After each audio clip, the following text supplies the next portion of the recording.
Welcome to Everything Electric 2025, this time here in Melbourne, Australia. This is basically, it's a holy grail for people that love EVs, be they trucks, cars, buses, bikes. You're going to see all that today, plus clean tech as well, and home innovation, and some cool camping stuff. There's a lot to see. I'm going to show you my personal favorites. Let's crack into it. First thing I want to show you of many is this, the Farizon super van. It's a Chinese-built van, it's battery-powered, but it's got some pretty cool tech. Now, I've already covered this in the Sydney Everything Electric earlier this year, and these are now in New Zealand. A full review will be coming, but I just want to show you what makes this one special. Let's come check it out. So it's a regular van from the side, but wait till you have a look what's in here. This is what I've been talking about. These vans, because they have mains power built in as standard, you can fit them out to be motorhomes easily. The only thing it's missing is a shower. But you know what? With this being the high top version, I reckon it might just be possible to fit a shower in here as well. I see, look, it's even got an induction cooktop as well. Now, how is that? I'd love to know where the water's going. Let's see if I can find someone and ask some questions. All right, this is Adam from Jameel Motors. And what can you tell me, price and range, first of all, about this electric van?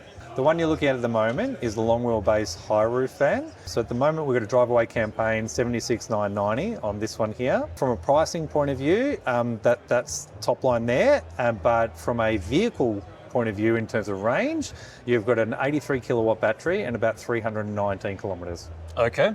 I want to check out the camping modifications though, because this is something, when I first saw this van earlier this year in Sydney, I thought this would make a perfect EV conversion because you've got mains power already built in, you've got a high top version. Yeah, we've got the vehicle to load. Yeah, okay. The vehicle comes with vehicle to load, so being able to basically charge tools, whatever it is, but from a camper point of view, perfect. You've got all your ovens and everything you can charge. Just straight into the battery, can run off the battery. All right, can you guide me through what's in this conversion?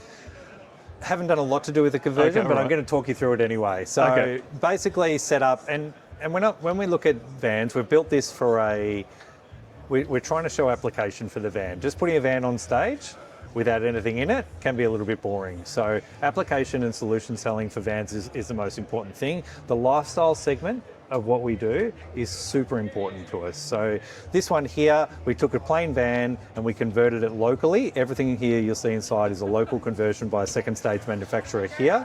They've got a bed conversion, they've got ovens, kitchen sink, everything set up underneath, all the water's there available and there's tanks and everything underneath, but everything is electrified via our vehicle to load seat in the back. That's pretty impressive.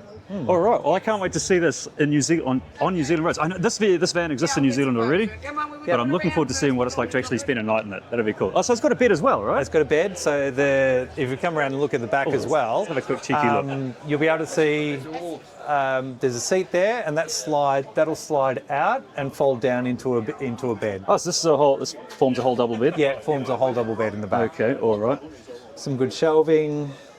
This kind of folds away. I love the induction. And we've also got the awning over the top that kind of sets everything out. Oh, that's fantastic. The other big part of the van, and if you step outside here as well, and unique to our van, is that the B-pillar sits outside into the door there, which what that does is it gives you the enormous aperture you see on the side. Because this one here comes straight out to the side, right out, so perfect for a camper van, entry and exit into the front seat, and then also entry and exit into the back. And then when you've got the awning here as well, you've got this enormous space outside of the van. It's like another living room. That's fantastic, man. All right, thank you. That's brilliant. Now that was cool, but there's something else I want to show you that's a little bit bigger. And this is it. This is a trailer, a motorhome, an RV, a caravan you could call it, but it's not like anything you've seen before. Wait till you see the amount of clean tech, and I mean that, clean tech, in this technically battery-powered caravan. Let's go check it out. All right, this is Tilly. What are we looking at here? What is this thing? Well, Gavin, this is the all-electric ERV from Retreat Caravans. Okay, all electric. All electric. So is there no gas at all on this thing? So there's definitely no gas at all, which means no ventilation. On the Australian roads, when you've got vents, basically it's a leading for dust. So we try to get dust out of a caravan by going all electric, but also enhancing the experience. Now, there is a little asterisk, right? Okay, go on. We do have a diesel heater in here.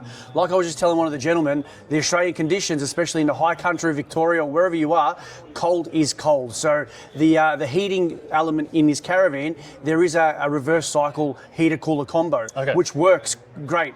But when you go to really cold temperatures, -4, -5, their efficiency isn't the greatest. So we've basically put in a diesel heater just in case. Okay, all right. But no gas. No gas? No gas. Right. The exterior looks pretty rugged. I can see we've got a lot of storage at the front there. There's, it looks like an external chilli bin in there. So there's a 12-volt fridge there, an electric Weber barbecue. I saw that. Yeah, so that's pretty cool. When we actually launched this back in 2019, the caravan industry was taken by storm because the first thing they did is they walked up to the front of the caravan and said, "Where's the gas bottles? Right. You've missed them." So obviously we had to explain the concept of an all-electric caravan. Fast forward 7 years later, and everyone's sort of, dipping their feet into the all-electric space where we've perfected it over the last 6 or 7 years. Well, you said it's got a battery. How do you power this thing? What is powering all the lights and toys and gadgets? So right now, the inverter is actually powering everything, right? Okay. So the inverter gets its power from the 14 kilowatt chassis integrated battery that's under the van. 14 kilowatt hours. That's 14 kilowatt. That's not bad. So in layman's terms, in amp hours, for those that are looking at, comparing apples with apples in a caravan, it's about 12 to 1300 amp hours of power situated directly under your chassis, right? And we use automotive grade connections as well. So it's all plug and play, really easy. No crimps. No crimps means no sparks. No sparks means no fires. And must I say, this battery is the only battery in the Australian market that's UL 1973 certified. So for those that don't know what UL 1973 a friend of mine doesn't know what that means. Tell me what how would we explain it to him? For them, basically saying if a fire was to catch into this battery, it cannot come out of the enclosure. Okay, right. So inside, there's redundancies for the actual fire not to come out of the contraption of the battery. So therefore, it is the safest battery, not only in Australia, but in the world. Okay. We've seen the exterior. Yep. We've seen the gadgetry. The idea was to make it tough on the outside, but luxurious on the inside. He's not making that up. Wait till you see the inside. Let's go check it out. Right, so first and foremost, on an all-electric caravan, you need to have an electric step, right? Oh, yeah. So I'll take you through a couple things on the outside whilst we're here. Yeah. You mentioned storage, so we've got external lockers. So this, in caravan terms, you've got long tables or long chairs, you can pop them in here, and there's another storage shed up the top. Now, inside here, you can't really see it, but there's a removable shelf. So, okay, ironing board or whatever can fit in there. Ironing board, golf clubs, hitchhikers, whatever you want, right? Whatever you pick up along the way. So that's what that is. At the back here, this is what we call our monster bumper bar. Now, clearly, it looks like a monster. So you've got twin jerry can holders. This is to store your firewood if you're going free camping. Obviously, you've got your spare wheel just in case.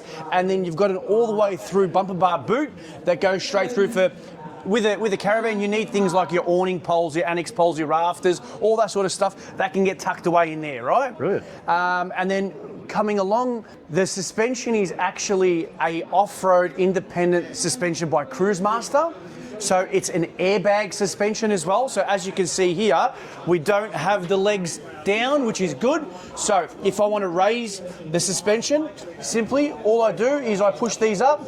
And as you can see here, slowly, once we get a bit of air in, you can see the suspension is going higher. But then if I want to drop it, I let the air out of the airbag.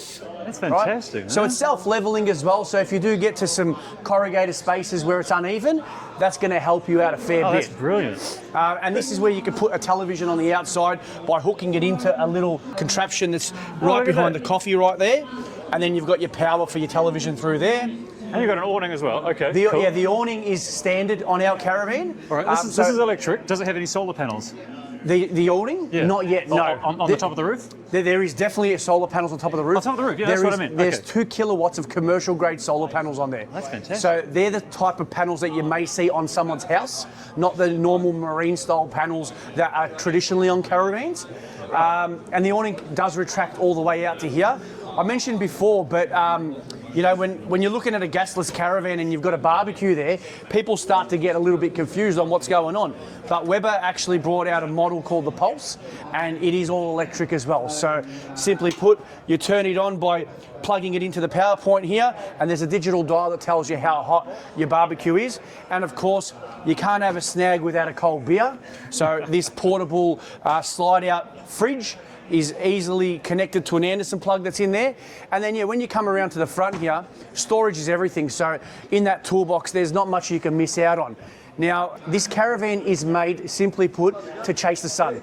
If you're chasing the sun, the power in this caravan is indefinite, right? So it's just going to continuously last you. However, if you start going through areas like Tasmania or Victoria through the colder months, you may be able to carry a generator. And on the other side of that toolbox, just like here, there's a slide-out component for one, like they say in the aeroplane, in the case of an emergency.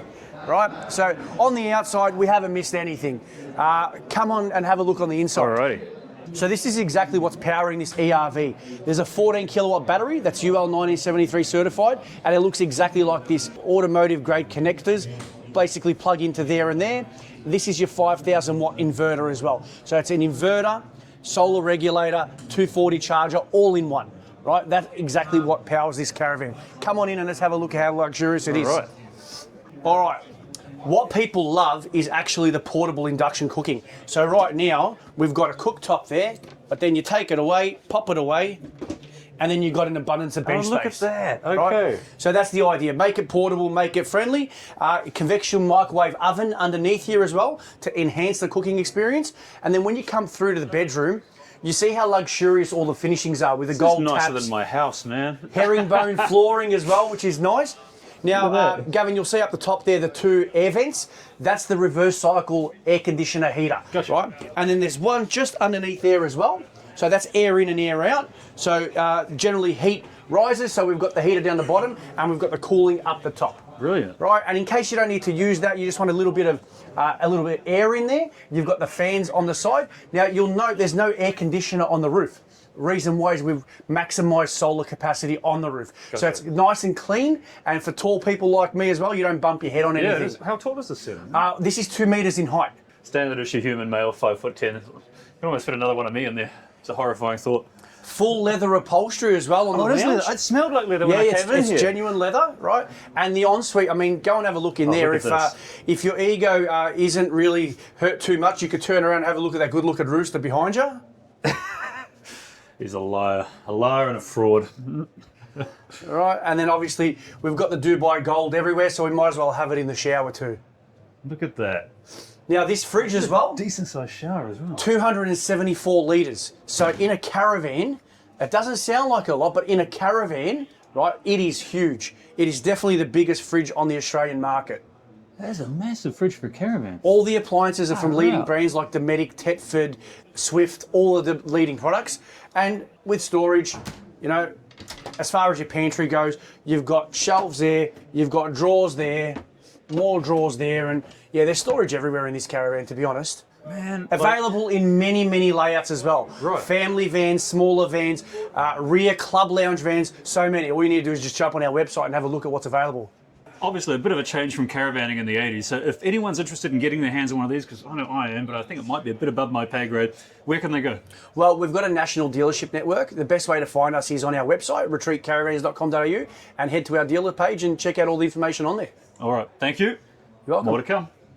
Next stand, this is FTN, New Zealand makers of pure electric bikes. This is Michelle. How's business going? Oh, thank you. Very exciting times for us. We are now officially delivering into Australia. Oh, We've got right. a few containers of bike that have just arrived into Melbourne, into Sydney, some of them into Brisbane, and soon some in Western Australia as well. So things are start moving, some more dogs on the road, which is very exciting right. to see. Now, I've already had the pleasure of driving the Street Dog 50, the technically moped version, which you can drive on a car license. This because it's got fins on the back motor, that means this is the There you grungy go. one, right? This is the beast. This is the beast. Okay, what's this one? So this one is our Street Dog 80. It comes with a torque of 7.5 kilowatt at the wheel. So if you rode the Street Dog 50, this is complete a step up. We require a motorcycle license to be driven, but it really takes us to the next step in connecting those cities. You know, the Street Dog is all about connecting the cities and the inner city commute. The Street Dog 80 is what that is for. All right, just quickly about the design. Why go for this sort of cafe racer style? Yeah. Like everyone else is just doing like mopeds and Correct. boring stuff. Why make something cool? It's a stupid question over. Why have fun? That's How a dare you? very good fact. I mean, FTN stands for the norm, right? So now I've got to why beat do we that do that? Sorry about that. I mean, the design-wise, we wanted to have something that talks to the classic lines of classic motorcycles and really blending their future with the past. So that's all about the design, what it is. So we wanted something that really stands out, and that's what the Street Dog does. It really turns out. Can you give us just basic? What's the? I mean, we know they've got loads of gadgets. You've got keyless start. You've got touchscreen display. You've got LED everything. Removable battery pack. It's got the works. What do they cost, and how far do they go per charge? So they starting from 12,900, and then from there you can build the Street Dog in a I think it's 1,600 different combination of bikes. Okay. So you can really customize it for your own, and I guess that's the core of the Street Dog, having something that is made for you. Well, I can say, as someone who's actually ridden one, go and try one out. They are so much fun, man. I'm not even a bike guy, and I want a Street Dog. They're pretty cool. Awesome. Next stop, this is an EV conversion. This is Xavier from Xtra Voltage Vintage. G'day. What's going on here? Why are you converting a car to electric? I'm a big classic car enthusiast. Always have been since I was a teenager. Always driven Kingswoods, Valiants, VWs, and it's been a friend of mine and were thinking about doing a conversion about 10 years ago, but it wasn't really practical. And the more time's gone on, it's become more and more affordable. Like I was working up until the end of last year and decided if I didn't jump into this now, I'll regret it in 10 years. Not? And so I started with, seeing as VW was my last classic cars, I thought I'd start with one of these and found this lady.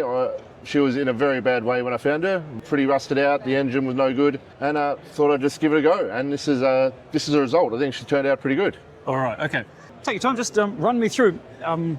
No worries. So it's at the start here, like everything in this is stock brakes and stock electric system, but the only thing that really changed is the drive system and the dash. So taking the petrol tank out of here, there's a radiator under there that cools the drive computer and the motor, and I'm using the transmission tunnel, so it doesn't have the linkages or any of the clutch or the petrol components anymore, so everything is run through the tunnel.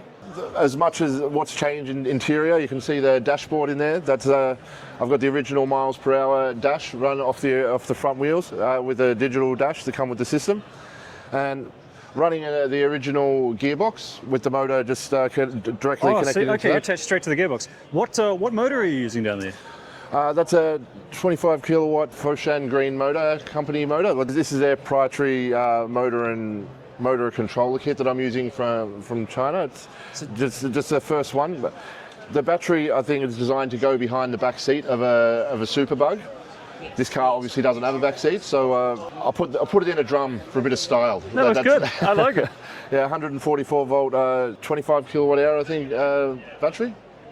Xavier, what do you guys actually do though? Do you do EV conversions? That's your bread and butter? This is my prototype. This is going to be the second car I work on, the Morris Minor here. But I was installing elevators and a welder up until the end of last year. And so I've quit my job to attempt this. This is my first car, so I've done everything from the panel work and the paint jobs and remade the tray, done in the interiors. And so what I do is a total resurrection. So the aim is to try and not so much convert cars that are on the road into electric. The ideal would be to get people's cars that they've had sitting in their driveway for 10 years, or their dream car they really want, be able to get one that's off the road and never will be on the road again. And so you're a car rescuer. You're not just a converter. Yeah. So part of the philosophy is resurrection. Yeah, because I love classic cars, and if I can get more classic cars on the road, then you and me both. Yeah, you and me both. It's just such a pleasing sight to see a classic car, especially if you've got one that's running on battery power. Yeah. Well, I do miss the sound a little bit, but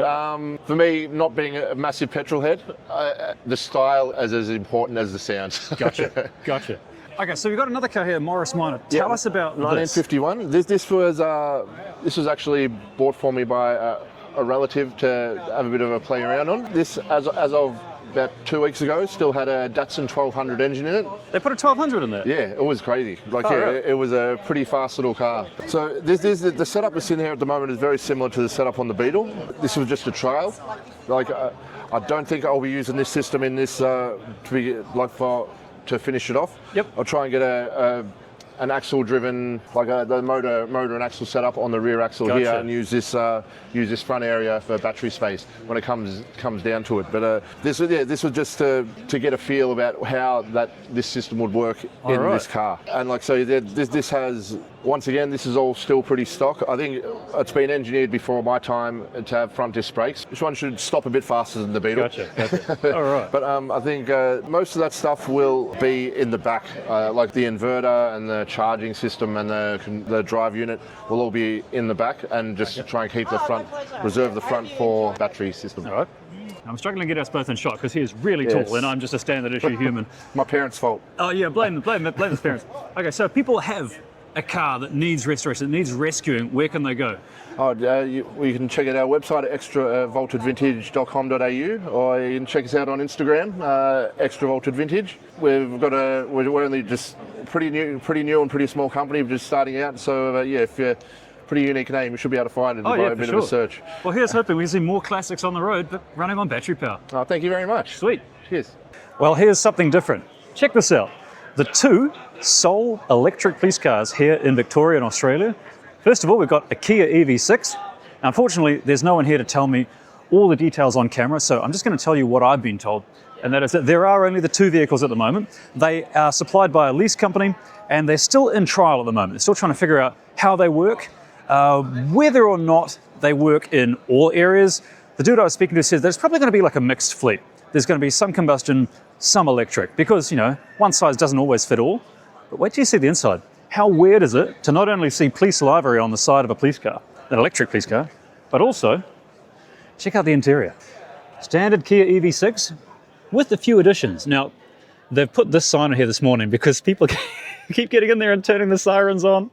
But overall, it looks pretty normal. It's just got some extra lights you can see. One problem they do have though with these vehicles is keeping the 12-volt battery charged up, because they've got things like license plate recognition, they've got the signs. Sometimes they'll have to have flashing lights like these running at an accident for 4 or 6 hours. So that is one thing they've got to work on. They have to keep the car powered up the whole time.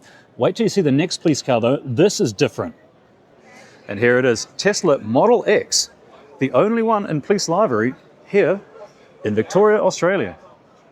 First time I've ever seen a Tesla Model X with police livery on it. So apparently they do work fine, but the trial is ongoing to see which police vehicle works the best for pursuits, for regular police use, and of course, which one goes the distance. So this trial is not over yet. It's going to continue for a while, but expect to see more police cars running on batteries in your neighbourhood. Well, here's something different. This is Jamie. Where are you from? So we're from South Australia with Flinders University, and we're in the Flinders Automotive Solar team. We designed and built the Investigator 4. Okay, how does it run? Yep, so we run on solar power, but also on battery power. Okay. So we think of it more as a battery vehicle with a solar range extender. So we have 52 kilowatt hours of batteries. 52? Yes, That's like a full big EV. battery. That's it, yep. It runs like a T-section along the middle to keep our weight down. And then also we have 1.1 kilowatts of solar. So during the day, we should be able to charge up around 30 to 50 kilometers of range. How do you get a kilowatt of solar out of that? Good solar panels, that's what we do. So we've got 5 square meters, as that was what was regulation when we raced in 2023. Okay. That's right. Okay, right. So how about speeds, range, how far? I mean, I'm guessing it's light. How heavy is it, first of all? Very light. So this car is an ongoing project. So our original chassis weighed about 1.4 ton. We're down to 750 kilos. So every year we learn more and we get better and better. But that includes the weight of that battery. How heavy is the battery alone? Just about 200, 250. So a lot of this is, weight light. saving, efficiency. That's really light. But yeah, with the range, we can get about 550 kilometers total. And top speed, well, fastest we've gone is 170. That would be exciting. It was, yeah. On a test track, we're not doing that on the road, thank God. Right. Normally we cruise at around 80 k's an hour, and that's sort of our most efficient speed. All right, so this is going to be a painfully stupid question, but what's the point? Why are you doing this? Yep, so for the World Solar Challenge, the whole point is sort of pushing the boundaries of what's possible with EV tech. A lot of sort of EVs are working on the battery and everything else, but we're trying to come at it from a different angle. Can solar power be used to supplement your battery, and can that be possible for a technology in the future, whether the price comes down or whether we can generate enough to actually get you where you want to go?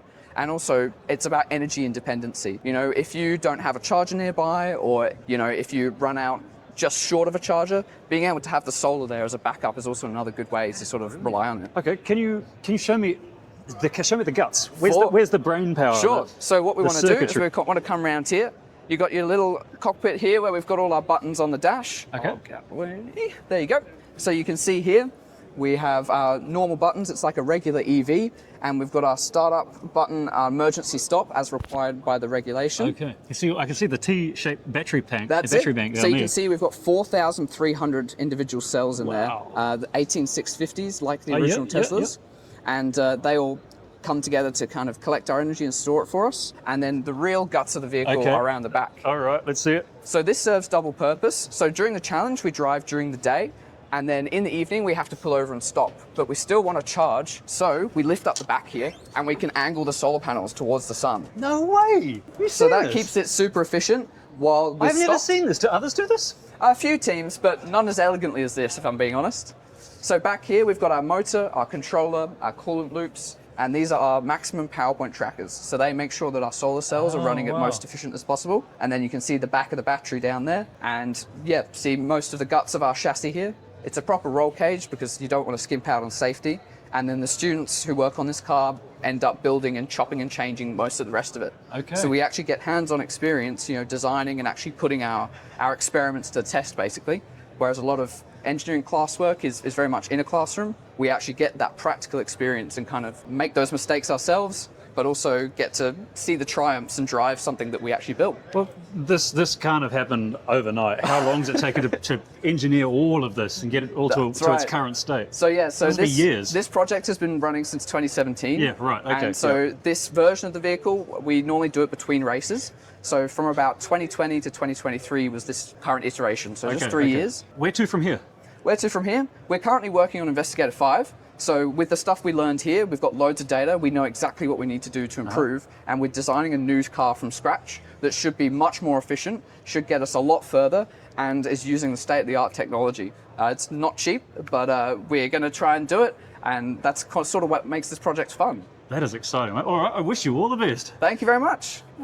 Something different now. If you're going to buy a new or used EV and you've got questions about battery health, Nathan, what do you guys do?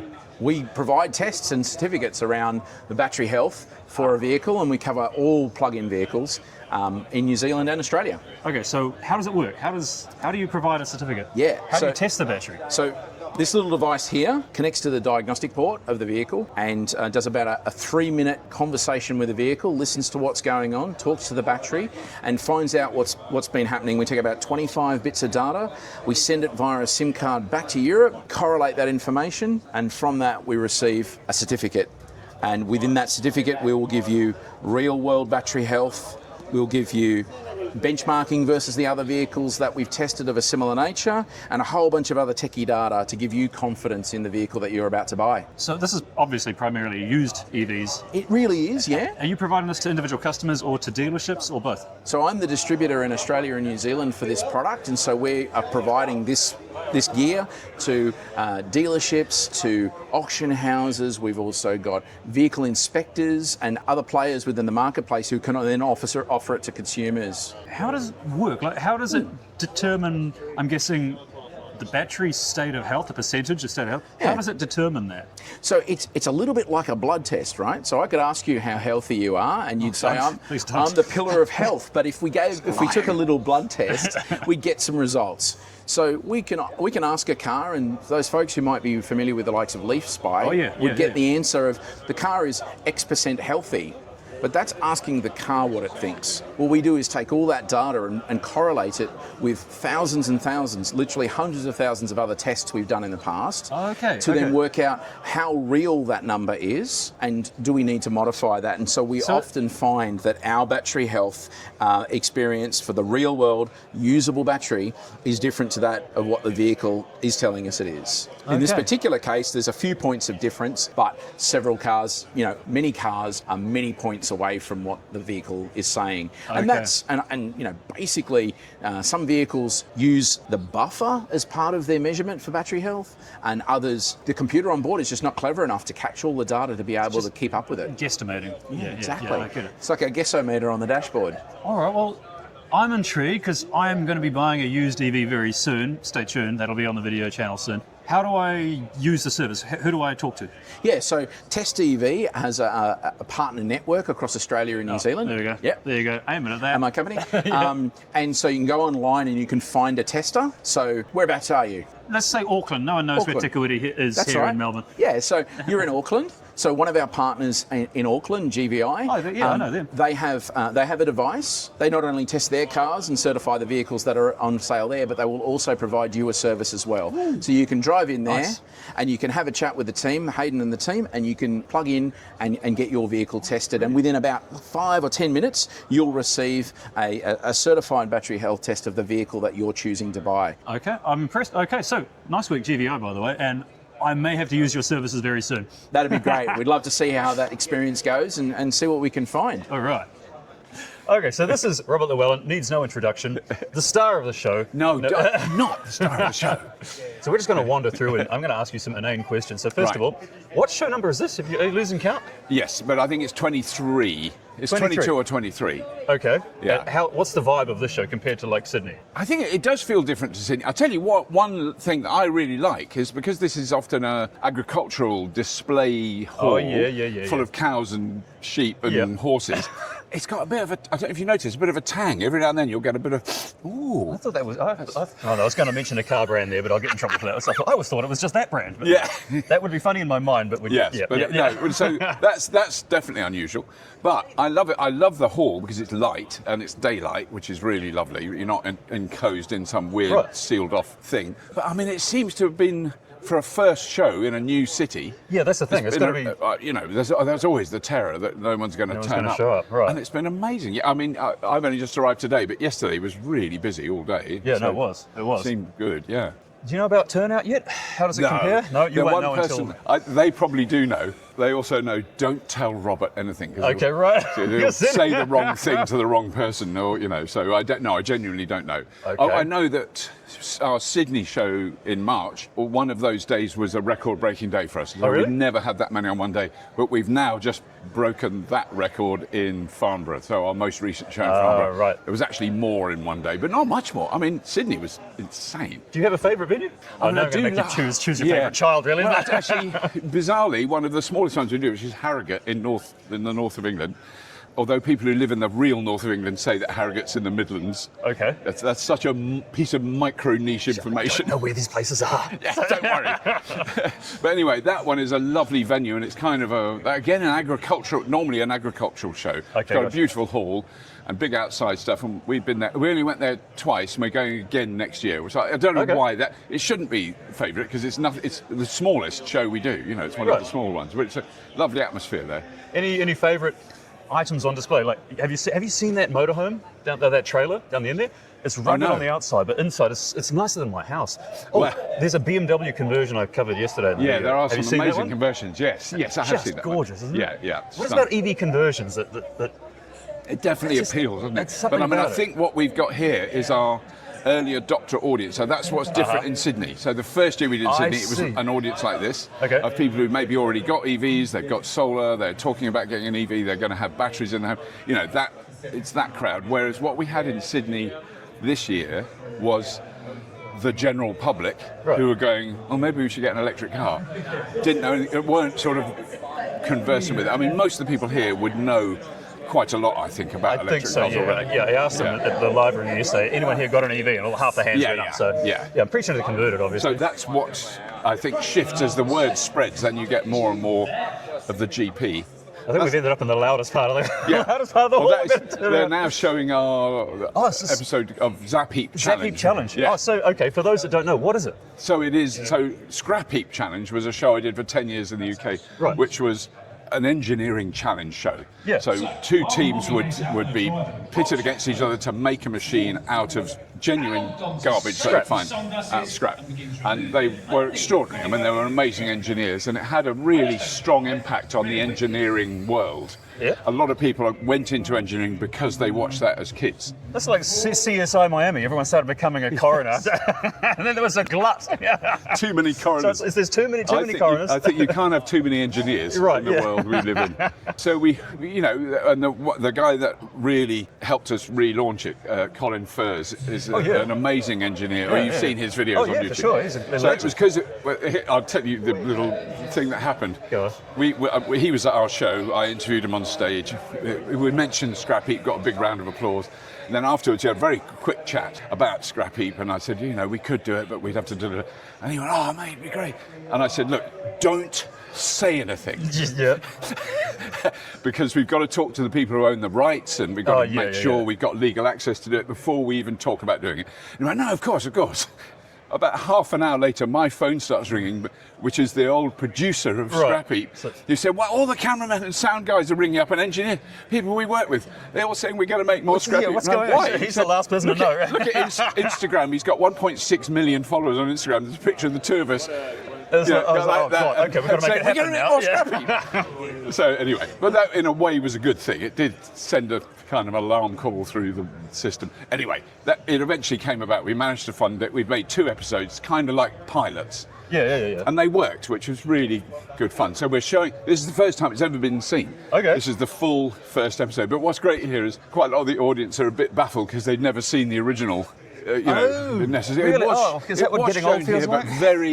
It was shown very briefly, I think, on one sort of satellite channel. It wasn't a big thing. Because Red Dwarf was on here, the other show I made, for years on ABC, I think. I used to stay up, tape it when it came on TV, and then watch it immediately after I'd seen it, because did I just see it, especially the backwards episode, But we're getting off track. Sorry. Every time you get interviewed, it must devolve into Red Dwarf, sure. Not always, but I'm very happy if it does. It's fine. All right, well, I'm not going to take any much more of your time, because I know you've got a lot on today. I've got to get on stage. If you are still in Melbourne, if this video goes out in time, come on down. It's Friday, Saturday, Sunday. You get to see him. Unfortunately, you might see me. But otherwise, there's so much stuff to see here. It is amazing. It is an amazing event. And there's people pouring in now, isn't it? I think it's extraordinary. So it's kicking off. And there's a lot of, even if you know about electric car, I'll just say this to the people who are a little bit au fait with the electric car world, there'll be cars here you've never seen, and maybe even some you've never even heard of. So we've got an amazing display going on. All right, I think we're going to get swamped in a sec. Okay. All right, next thing is worth watching. It is more electric tech. Here's something different. I'm going to save one of these ones to near the end of the show because this is one of my favorites. This is an EV conversion. This is Scott from Revival. Tell me about it. What happened? So this is 1972 BMW 2002. When we got it, it was in good condition. Body was largely as it is, but it had a very, very tired 2-litre automatic engine in it. What we did is stripped all of that out. We took out about 340 odd kilos of weight. And then we've replaced that with a 120 kilowatt motor and a 42 kilowatt battery. All right, can we have a look at the motor? Yeah, certainly. Now already I can see that this looks like a very well done EV conversion. Thank you. I can see the attention to detail. We wanted a conversion that if you opened the bonnet, people would think, oh yeah, that's how it came. We wanted sort of OEM sort of look and feel.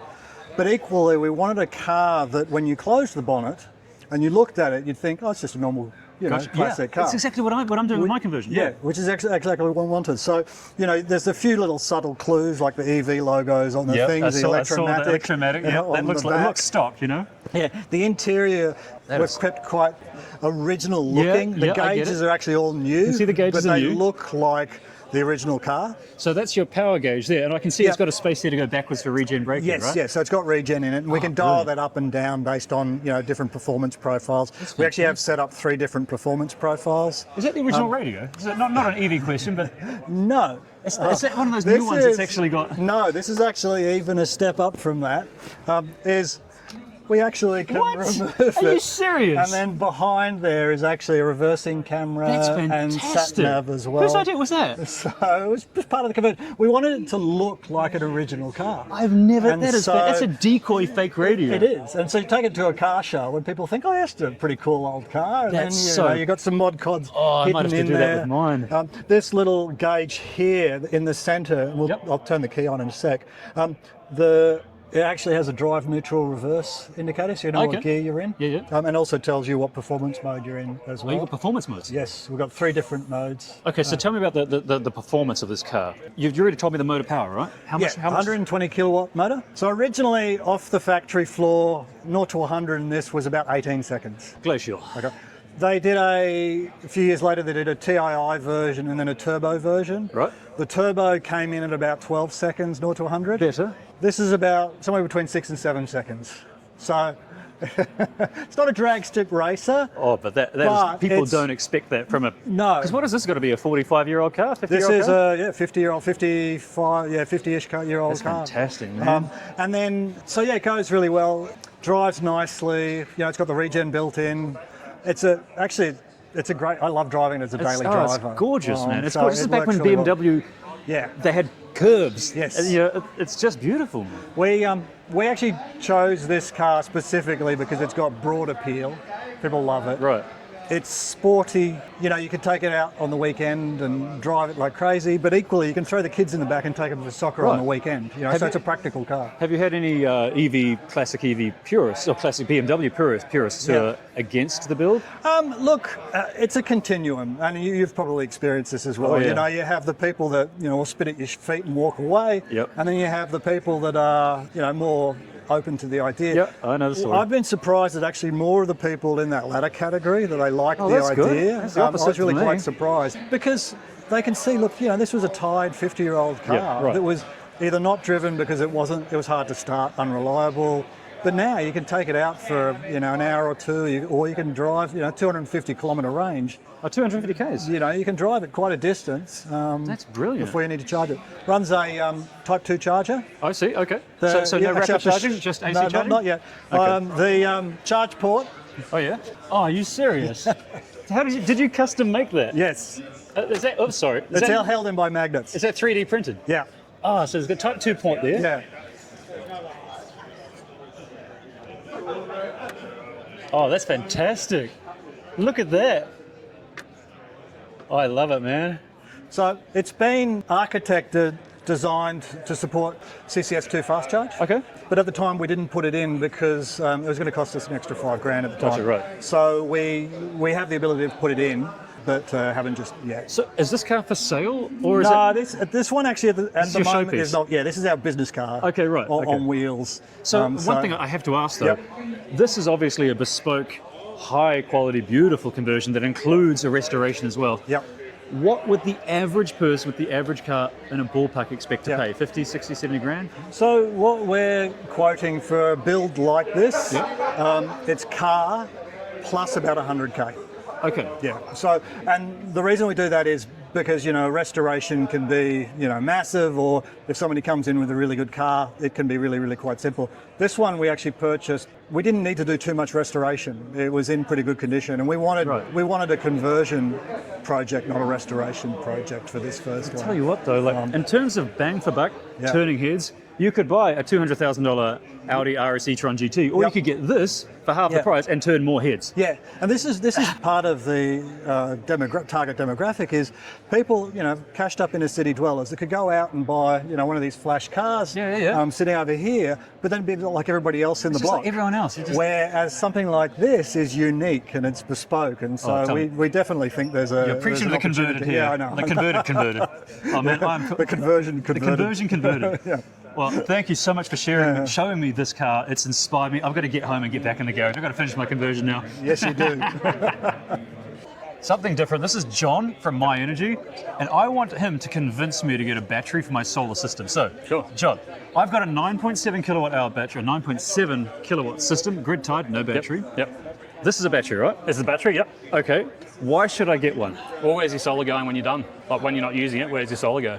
To the grid, most of it. Do you make much off it, or? Actually, I'm on, this is a shameless plug, but I'm on Ecotricity's Eco Solar plan, which pays 21 cents peak time back to you, the consumer. So I'm doing okay. You're doing all right. My power bill right now is in credit, but it won't be forever. Winter's coming. So how much can I save? Well, all your power at night essentially stores in your battery, so you can use your solar during the day, fill your battery up, then at night you're never touching the grid essentially, so you're not drawing power at the expensive rate overnight, and then you're basically self-sufficient. How big is the battery in this? The 5 kilowatt hour modules, so stackable up to 20. Each one's 5? 5, and do four modules, so up to 20 kilowatt hours.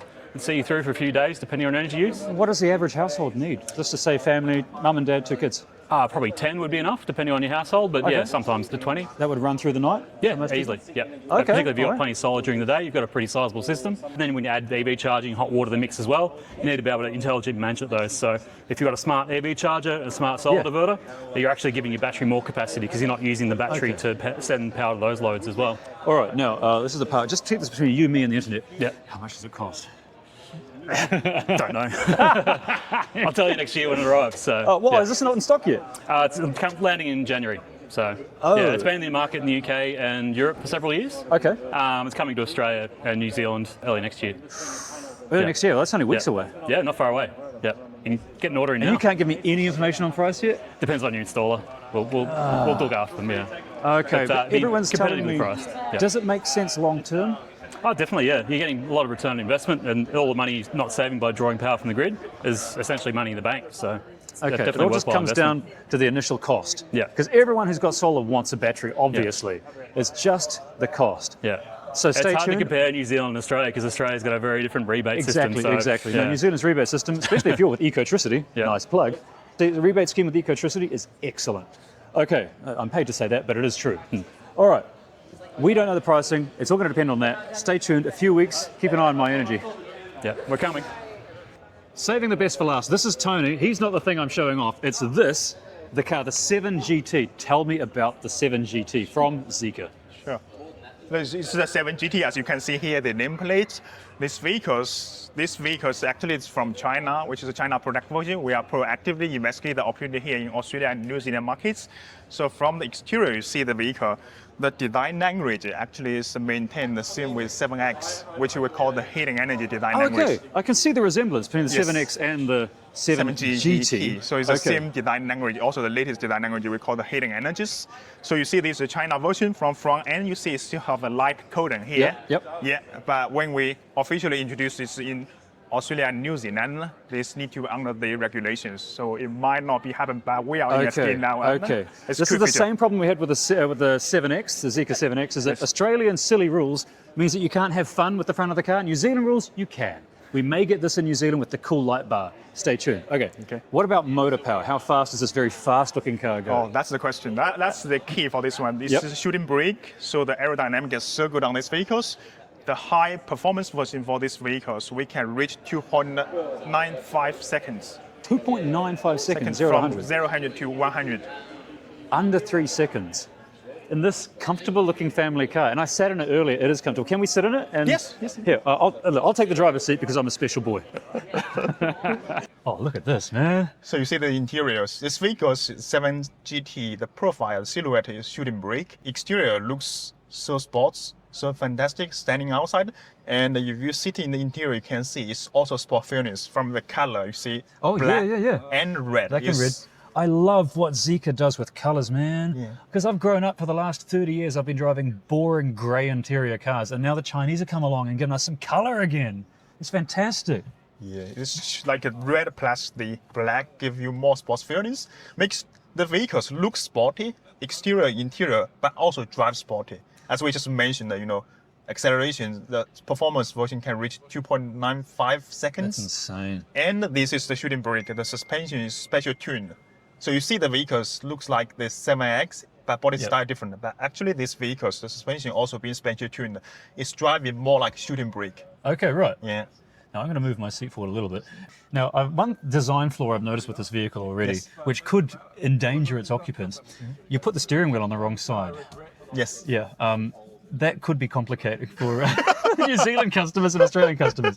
So I'm guessing there will be a right-hand drive version, a correct hand drive version coming. If really officially in Australia, it has to be, and it definitely will be the right hand drive. Yeah. So there's no confirmed word on whether this is coming to New Zealand, right? We treat the Australia and New Zealand the same in the categories. Okay. So we are proactively investigating these cars. I would say it's highly anticipated this car will be highly have a chance. Anticipated. I like that. That's marketing speak for probably. I like that. But we do, we bring this car here to display with customers. We do receive a lot of very positive feedbacks. Even some of the customers you see in the Facebook started the post, spontaneously vote they wanted the car. Interesting. So already Facebook groups are starting for this car before it's even arrived. Yes. So it'd be interesting to see if the demand is there for this, which I feel as if this could be competing against things like the Porsche Taycan. Sure. But you don't know the price yet. That's the thing. We don't know. So you haven't been told by China yet, I guess. The price. No, because this car is still under investigation, so we haven't decided on if we're going to harvest, what is the specs, what is the futures kind. That's add up to the product position and then come to the price. So we don't know anything about it. So it's a lot of these details to be investigated. Oh, there goes the boot. All right, so at this stage, this is very much a wait and see. Yes. This is just a little teaser, a little taster for the end of the video. I'm very excited to get my hands on this. I enjoyed the Zeekr 7X. I love the Zeekr X. I don't know if that's the most popular one, but I think out of all of them, the Zeekr X is my favorite because it's just so cool. For me, I use a word to describe Zeekr X. It's kind of boutique. Boutique? Boutique. Okay, I can go with that. Yes. That does sound like weird though, doesn't it? No, it's weird. All right, okay, well Tony, thank you very much for your time, and I will hopefully get my hands on one of these in New Zealand very soon. Stay tuned. And there you have it. That's some highlights from Everything Electric 2025 here in Melbourne, Australia. There's a lot more I haven't shown you yet. It's always the case with these events. There's so much stuff to see, so many cars you can test drive, so many models I've already reviewed, so I'm not going to bother showing you those. And there's a lot of electric trucks here as well. Bottom line is, I hope you enjoyed the video. If you did, and if you're in Melbourne in time to catch it before this show ends, it ends Sunday evening, come on down to the Expo Centre, the showgrounds at Melbourne. You might just meet this ugly face, and you'll get to see a whole raft of cool tech. There's some cool tech here. Everything Electric 2025, it's been fun, but there is more to see.